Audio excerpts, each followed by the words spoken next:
Recording studio Tilouthu.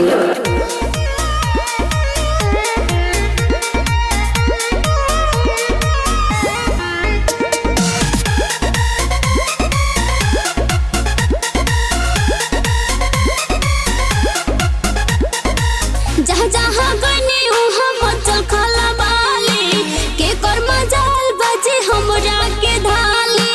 अच्छा अच्छा जहाँ जहाँ गने उहाँ मचल खलबाली के कर मजाल बजे हमरा के धाली। कि हमरा देहिया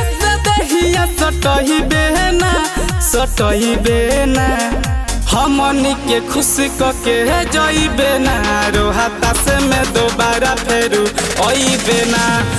हमनी के खुश कके जइबे ना रोहता से में दोबारा गोरी अइबे ना।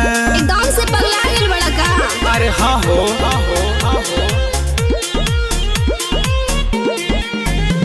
रोहता से में दोबारा बेबी अइबे ना। नमरे देखावा जाने भिरी बोलावा जाने करे के छेड़ खाने मन पगलावा जाने। ऐसन हइये हसन एजा के लइका कुछ देर के त बात बायरानी आव संगे हमरा काटिल न चाहनी।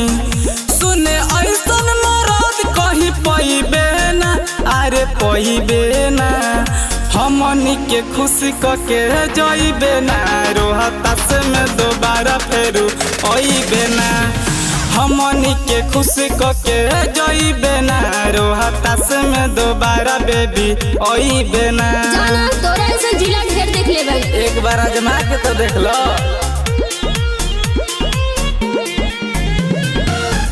रोहता से में दोबारा बेबी अइबे ना।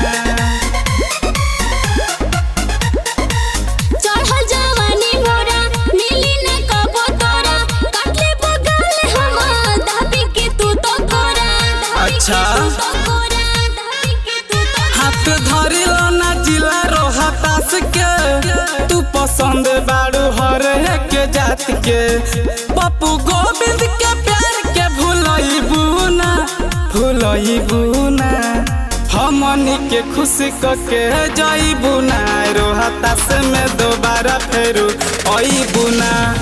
हमनी के खुशी कके जइबू ना रोहतास में दोबारा रानी अइबू ना।